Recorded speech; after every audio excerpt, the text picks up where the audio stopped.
guys, welcome to Lifestyle with Family. இந்த நீங்கள் பார்த்துருக்கீங்களா? எங்கள் ஊரில் வந்து நாங்கள் பஸ் ஸ்டாண்டில் அதே மாதிரி ரோட்டோரத்தில் நிறைய பார்த்துருக்கோம். அப்புறமா வந்து கோயிலில் நிறைய இருக்கும். ஆனால் இந்த ஊரில் இந்த ட்ரீ வந்து வேப்ப மரம் எல்லா வீட்லேயுமே இருக்கும்.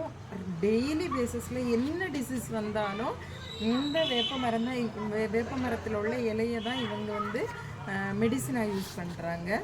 நிஜமாகவே இது ஒரு நல்ல ஒரு ஆன்டிபயோட்டிக் தான். ஆனால் இது இப்போவும் அதே மாதிரி மெடிசனாக யூஸ் பண்ணுறாங்க அப்படிங்கிறப்போ எனக்கு கொஞ்சம் ஆச்சரியமாக தான் இருக்குது. ஆனால் சிட்டிலெலாம் இதை யூஸ் பண்ணுறாங்களானால இல்லை, இப்போ ஏதோ கொஞ்சம் கொஞ்சமாக டெவலப் ஆகுது. வேப்பமரம் நட்டால் நல்லா ஆக்சிஜன் கிடைக்கும் அப்படிங்கிற மாதிரி எல்லோரும் தெரிஞ்சு கொஞ்சம் கொஞ்சம் நட ஆரம்பிச்சிருக்காங்க.